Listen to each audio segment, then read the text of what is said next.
My name is Soul, and here we're finally back on the content view. And today, I know it's been a while, but I'm trying to step out of my comfort zone, and I expanded instead of just being content creators and streamers.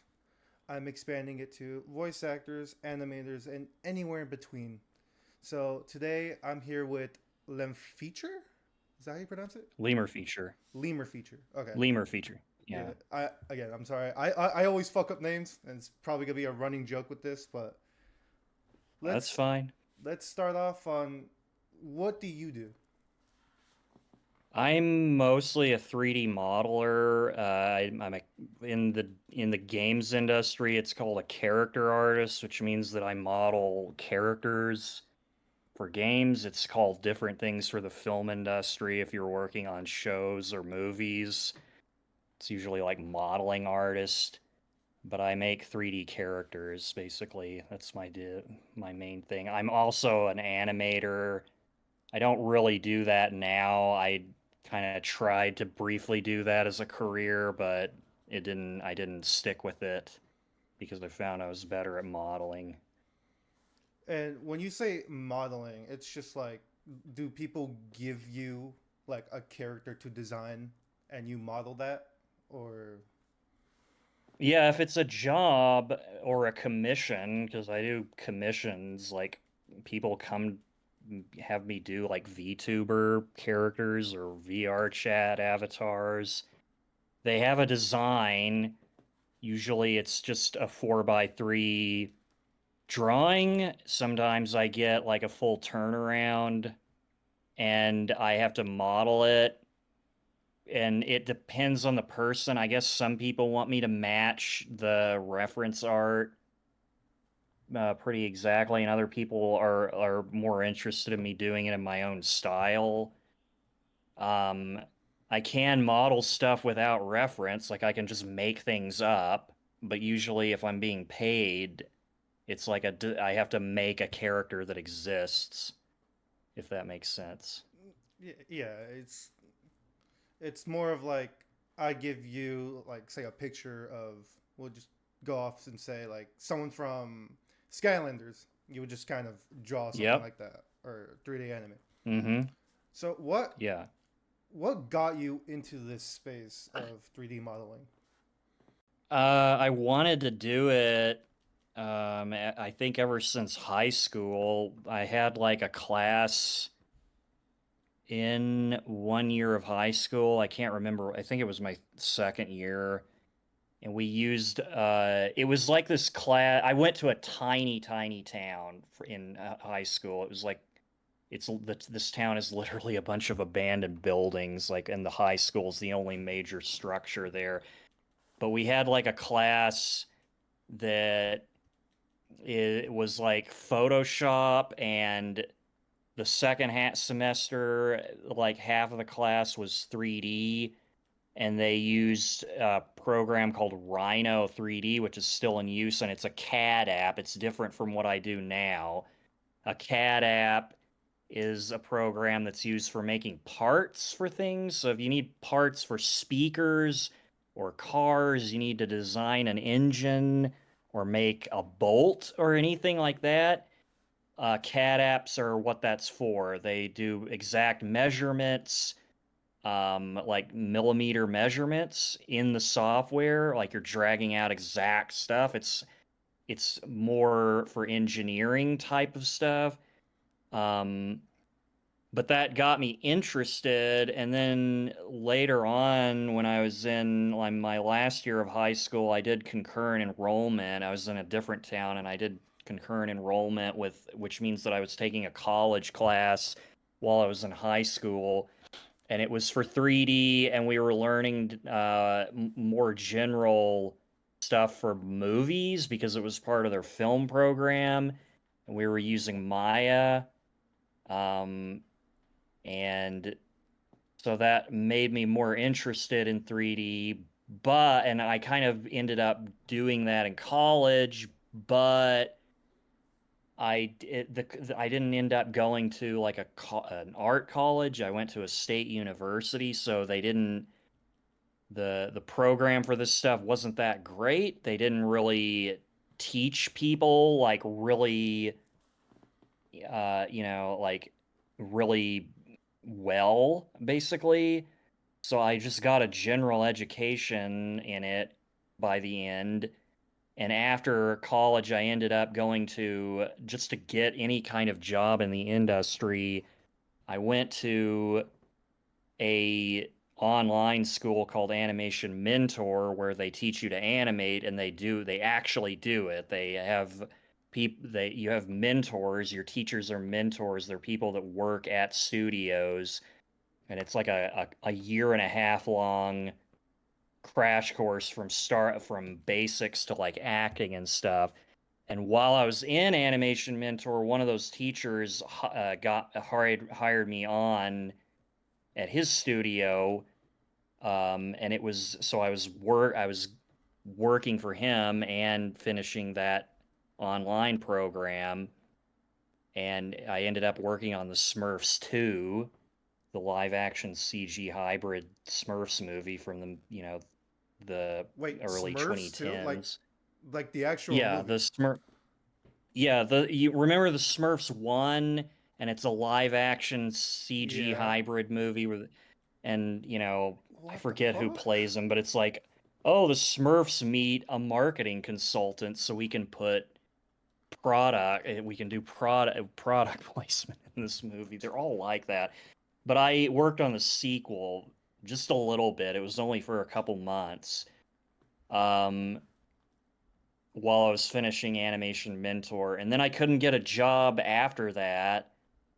And the next year, I decided I'm going to go back and learn modeling again because I wanted to do that. And this time I did it differently from what I was doing before, where I was just fiddling around in Maya and doing what's called box modeling, which I could never get anywhere with. I started sculpting, mostly using ZBrush, and that's where you are pretty much you're basically sculpting characters like you're using clay, like digital clay. You can kind of think of it like that. And then you draw a mesh over that to do all the stuff to make it work for the pipeline for the movie or the game or whatever.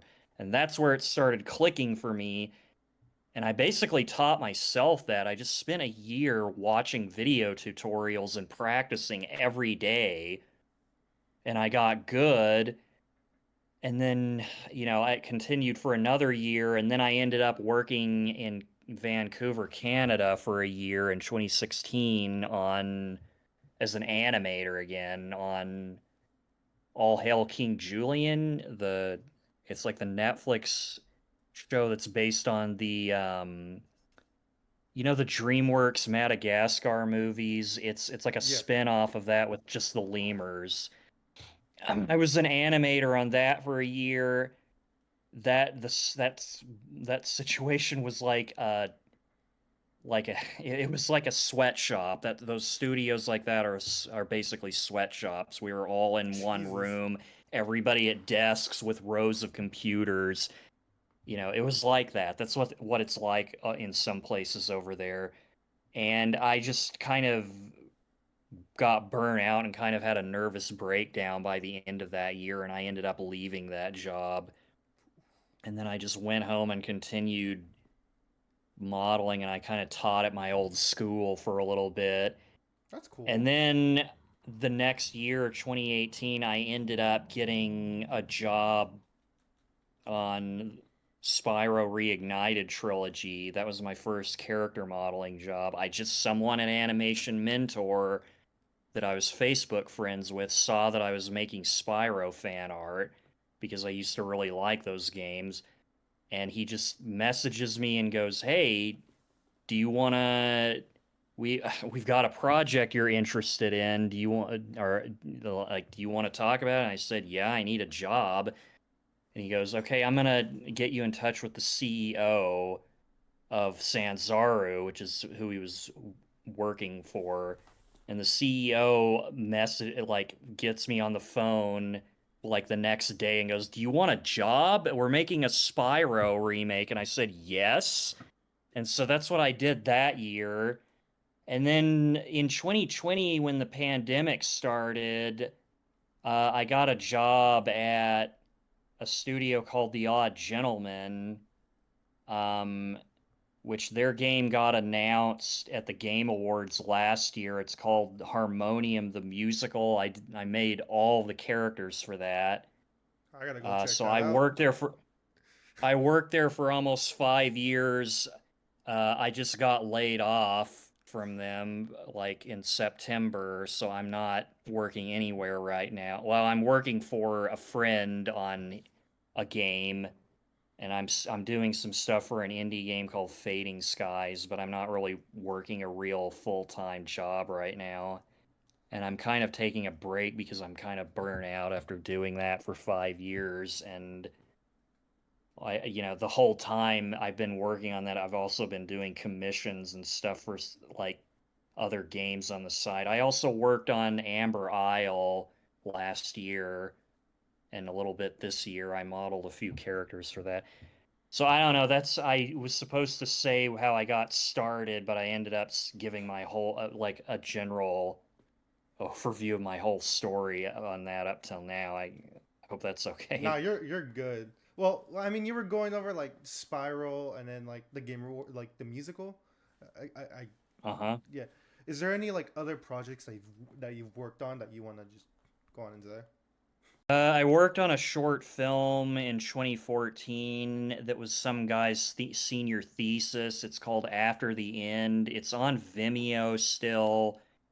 It's a 3D movie, a little short film that looks like claymation. Um, I had fun with that. Like that's a one that I'd want to point out because I animated a lot of stuff on that. I animated a ton of shots on it. It does have some like it's like he was trying to make a mature themed thing, so there's some violence and nudity in it. Just for warning for if anyone wants to go watch it. I guess I just have to warn about that, but it's really funny. That was one of the most fun things I ever did. Um, I did some animation for Billy Bust Up last year. Um, and I mean, the rest of the stuff is like a lot of little things that some of which I'm actually kind of forgetting. Like I've done animations for like some mobile game. I did like a board game company called well, they're making a company a game called Boss Monsters. It's like a board game racing game. They had me do a bunch of 3D models that I rendered to use as like cover art or promo art for that. I don't know if it's actual art that's in the board game. I think it's box art. So I did that.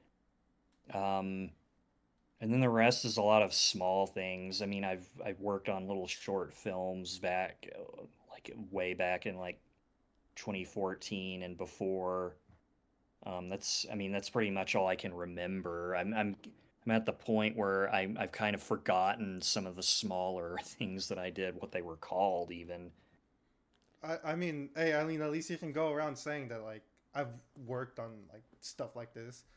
All I could really go around is like, hey, I have this small YouTube channel, so I mean, eh, like I Well, you might go somewhere. who knows? Fuck, I did not expect to be talking to a guy who made Smurfs too, or like Spyro, like shit. I Well, I didn't do much on Smurfs. Like that was my first job. Like I did barely anything. Like I animated like two little shots, and that's kind of it. I mean, yeah, but I On mean, Spyro, I did more. I did like 30. I modeled 30 characters on Spyro 3 because that company, Sanzaru Games, we did all of Spyro 3, and then Toys for Bob did Spyro 1 and 2. Like we handled all the modeling and art stuff for those, and I think they did the like programming and stuff for the third game. Um, so but I did like 30 characters on that. Like is there like a style that when you do commissions and stuff, is there like a certain style that's yours? Yeah, I guess so. I mean, people say that I have a style that stands out. I don't I don't know what it means because it probably means something different to different people, if that makes sense. Like, or different people who claim that I have a style would probably explain it in different ways.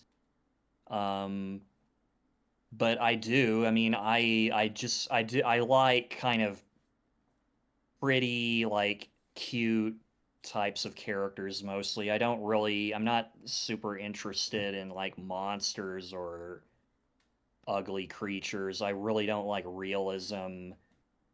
I've thought about trying hyper realistic 3D stuff, but I just don't like it and I don't want to, I have no passion for it whatsoever, so I've never really tried it because it would be like doing homework. Um, I really like how the Spyro remakes work. That's like one of probably my favorite looking 3D game still right now. So it's like a Um, kind of like a cartoonic style, like it's like cartoons kind of. yeah, I like cartoon stuff. I don't like realistic stuff. I like cell shaded games. I like pixel art. Um, yeah, pretty much that.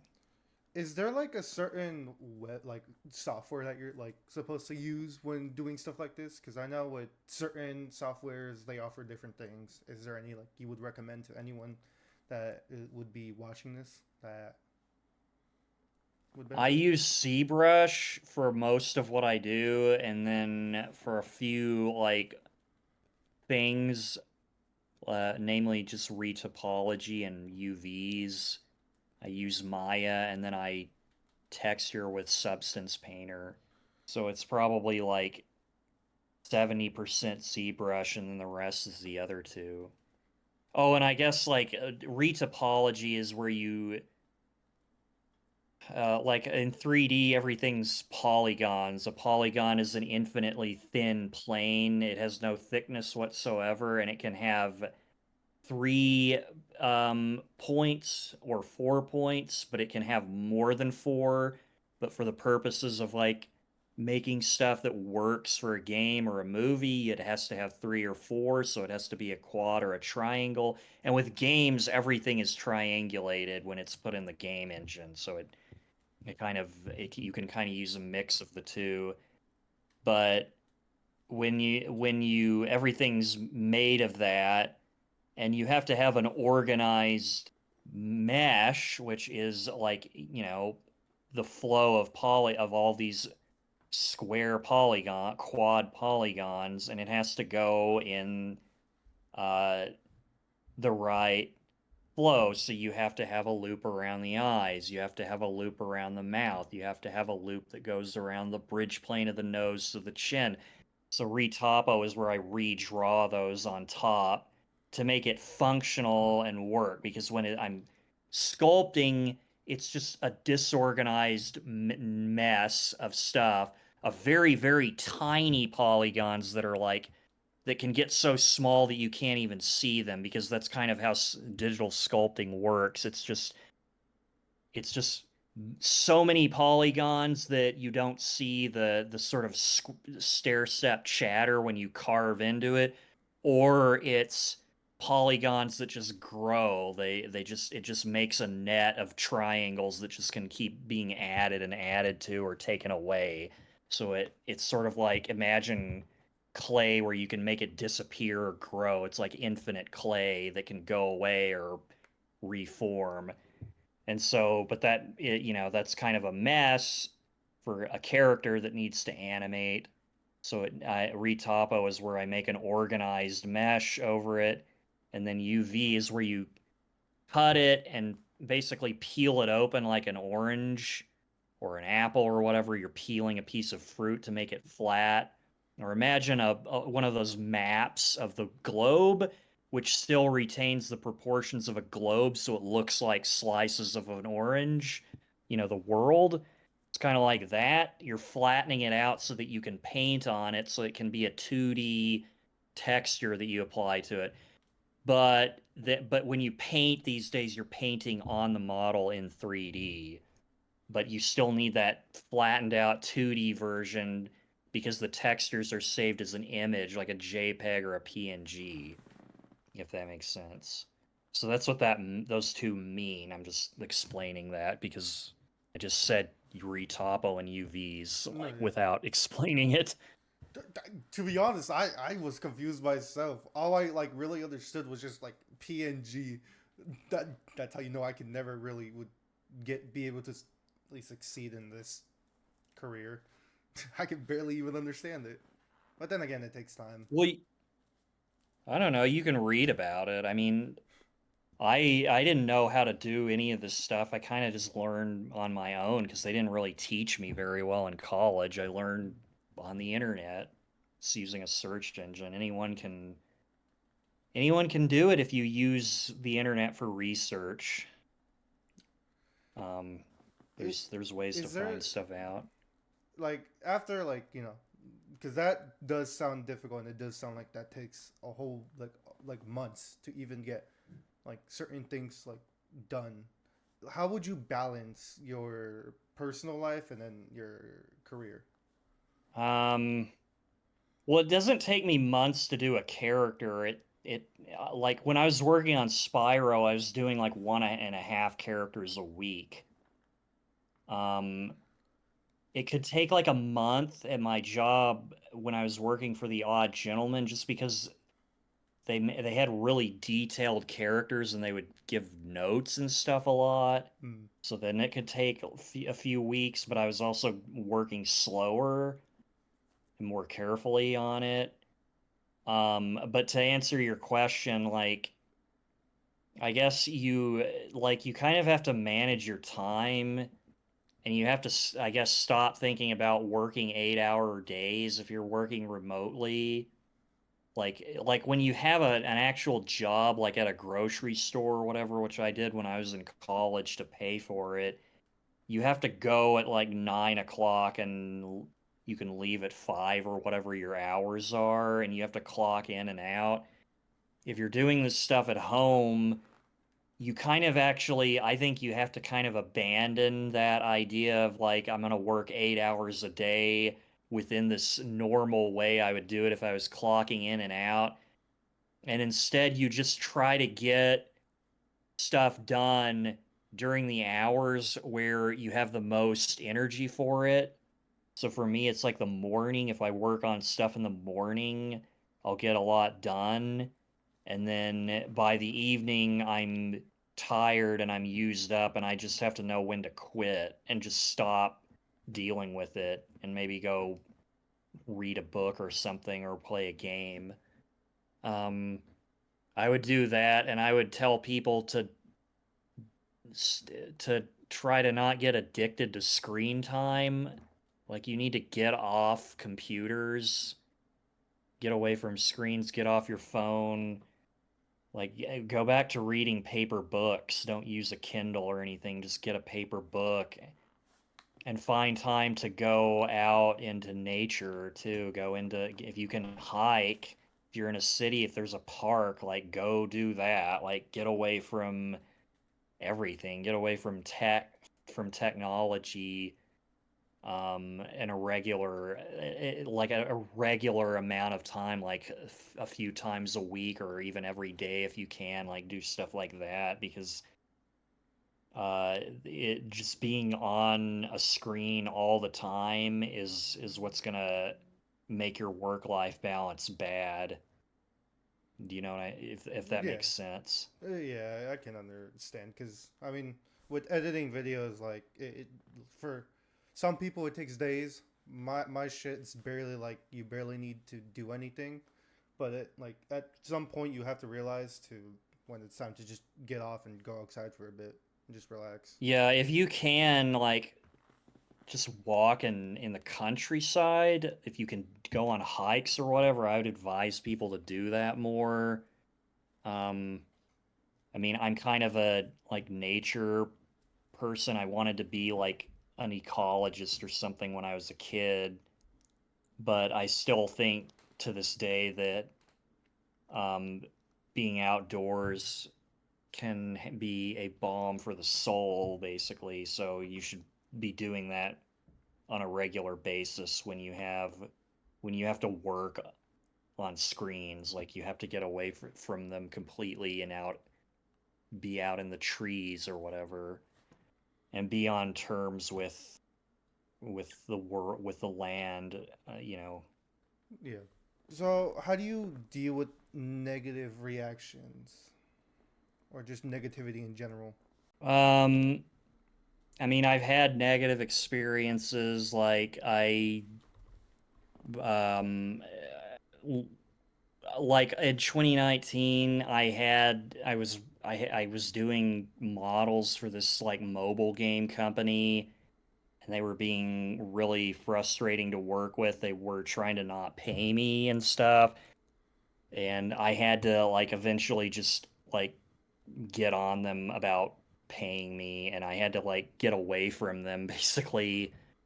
Um, I've definitely had commissions where they went bad. It was either someone who was just not nice to work with. Um, and usually in those situations, I just push through and try to do it. I just kind of stop like conversing much, and I just do whatever they ask and try to get through the work and finish it and move on. Um, You just try you not to know, let it affect you like that much. I try to be assertive basically, and I kind of just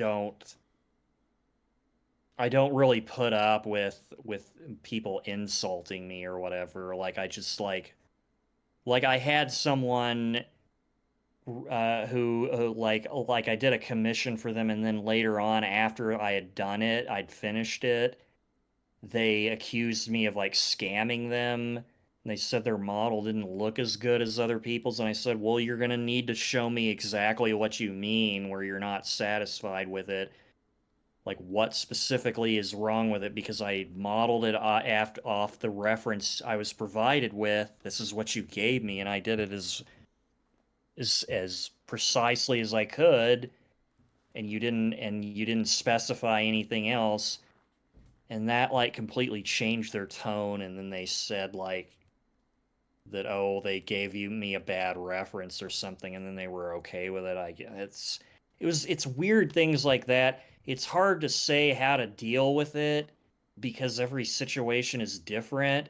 There's sometimes when you get a negative thing like a job thing, and it's literally someone that's just a like an asshole. Like I got involved in like doing animations one time for a guy that like when I started showing him when I started working and I started sending him animation passes, he literally started just insulting and bullying me, like saying like I feel like, oh my, your reel looked so much better and you this sucks and blah blah blah. And I just had to like say like, look, I'm not gonna take this.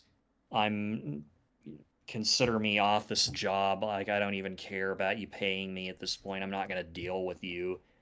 Like it's gonna vary depending on whether it's a person that's being that bad or it's just someone who's like misguided in accusing you of something. Does that make sense? Yeah. Um.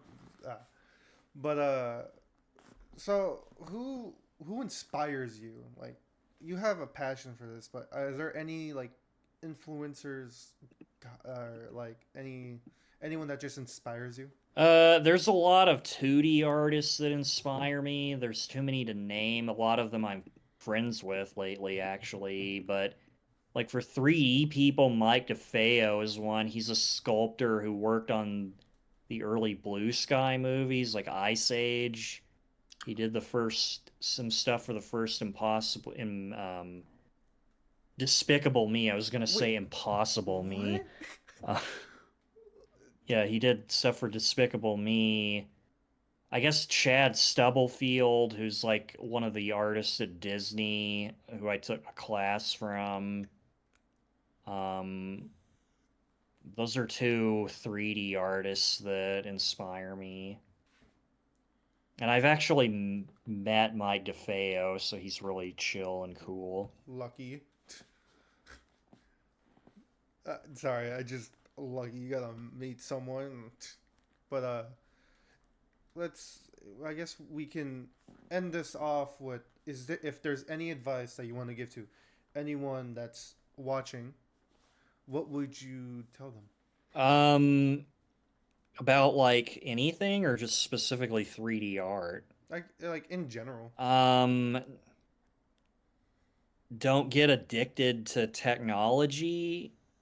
It like learn to do like and don't get like addicted to letting it do things for you, like because it's not going to be around forever, despite what people claim. Like try to be self-sufficient and self-reliant as much as you can while still relying on people that you know are good. Like if you have good friends or family, like you can't rely on, like in my case, as I kind of explained in my big explanation of how I got started, like I had a school that didn't really teach me. You can't even rely on schools necessarily to properly teach you in a particular field or whatever. So you have to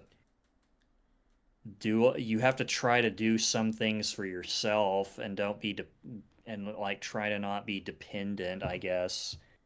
And then I guess more advice is just repeating what I said about like don't get too addicted to screen time and don't get too addicted to media and stuff. Like try to go outside and literally touch grass, like kids call it that these days, but literally do that. And remember that you live on a planet, I guess. So just not be like screen addictive. Yeah. Well, if there's anything you want to promote, now's your chance. So, Uh, Fading Skies is one of the things I'm working on right now. They had a Kickstarter that was successful. It wasn't asking for much money, but that's kind of a neat game. I did a bunch of animal models for it, and I designed some characters even. Um, I would want to promote that. I have a Patreon. Um, I guess you could leave links in the video description. yeah. But my Patreon, it's not the organized the best. There's like a $1 a month tier and a $5 a month tier, and I basically just show stuff that I'm working on. I'm trying to do more of my own personal stuff on that, and I would like to pivot into like trying to make some sort of game project. I'm gonna try to make something small. Um, so maybe it could change into that, but for now it's just like it's almost like a tip jar where I send stuff that I'm working on that week that I don't really show publicly very much. Mm. And then like for the $5, I also do more stuff. I like record what I'm working on every week. So, like you can see me doing my process on video, and I try to add more high res renders and stuff to that. And I do like people don't use it very much, but I do like to like a little bit of tutoring ish stuff for the $5 one where I'll help people with their models or give them critiques on their models or show them how to do stuff if that makes sense. Yeah. Well, I guess besides that, I would like to thank everyone for watching. Go check out his stuff. His links will be in the description, and we'll see you next time.